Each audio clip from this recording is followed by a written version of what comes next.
Good evening. Not quite the best news this Independent Day. Shah Rukh Khan, actor, superstar, one of global icon, today detained and then questioned for over 2 hours at the New York airport in New Jersey in the United States for over 2 hours. This actually happened because Mr. Khan's name came up in a computer-generated list. Ironically, many would think this would actually be the perfect setting for his film, My Name is Khan. But sadly, the real and the real have merged and no one knows where one ends and the other begins. Shah Rukh Khan picked up perhaps because his name is Khan on the show, an exclusive interview with Shah Rukh Khan coming up in just a bit. But first, let's tell you what happened. The actor was detained and questioned at the airport for 2 hours. He was asked to produce names and numbers of people in the United States who could vouch for him. It was only after the intervention of the Indian embassy officials that Shah Rukh Khan was released. Reacting to the incident, Shah Rukh himself didn't feel the need to mince words. He said, "I was stopped and checked because I am an Asian." Here's Shah Rukh Khan with what happened. It was at New Jersey at Newark airport. And I didn't understand for the first 20 minutes till they took me to a room where a lot of other people were also awaiting a secondary check on their visas. And obviously most of them were Asian.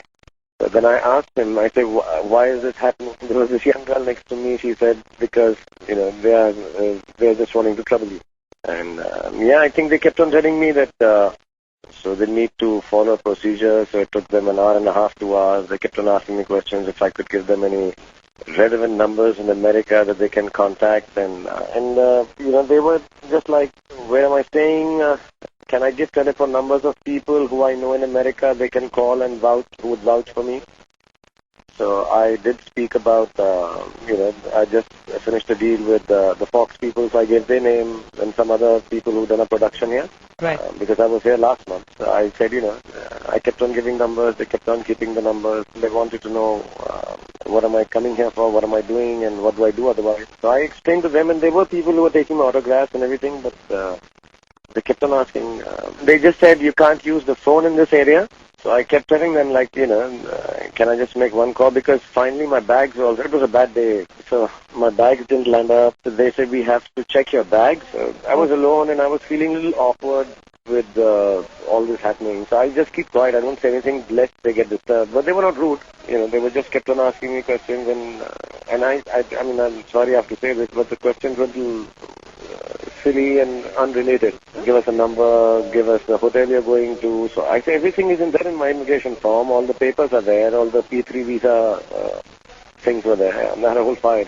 I'm very law-abiding like that. So I said everything is there. And we're just doing a few whispers here and there and then kept going to one room, from the other room to the third room. And so I sent a message to my home, my secretary, and I sent a message to Mr. Rajiv Shukla, and I said, if you could ask someone from the embassy, who were very kind, the consulate immediately called up. But by then I was let out and I spoke to the consulate.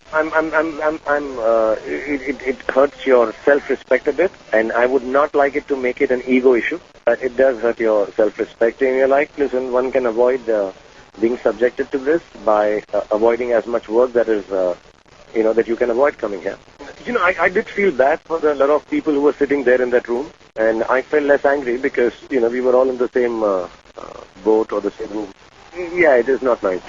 It's not a good feeling. You go somewhere to work or just visit, and it's unfortunate and sad. Yeah. I wasn't angry because this is not the first time, so I accept it every time. This was a little more long drawn than, and I'm glad my family wasn't there because it happened to me once with my family too. And you just stand there and, the people just speak to you and, do this, and you just follow instructions. Even I have to travel now tomorrow domestic. I'll have extra securities because of my name, but that's okay.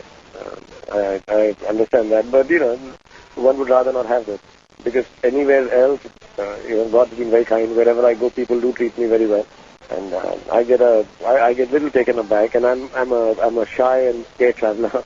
So I get very worried when when so many questions are asked, and I hope I'm not. Sometimes I have a sense of humor, which I have to really hold back, lest I say something which they dislike. Very inconveniencing, when you have to stand there and explain what you do, what you're going to do. And I'm bad with numbers, so when they start asking me telephone numbers, I was like really, really scared. I'm like, listen, I can't remember any number. Right. It's not something that you look forward to after 18 hours. I'm going to be checked now, and like tomorrow morning, flying domestic, and I'm sure I'll be in the high security. They'll put some SSSS on my boarding pass, and I'll be sort of checked separately. So I'm ready for it. I'm going early. So I'd rather not. I'd like to avoid it. I'd rather not be participating in paranoia of somebody else. And I don't look like the kind of guy who's going to do anything wrong to their country. I take it as a joke, and I'm like, little worried about Americans because they do have this issue when your name is Muslim. Right. A little sad. It's a little paranoid states of America.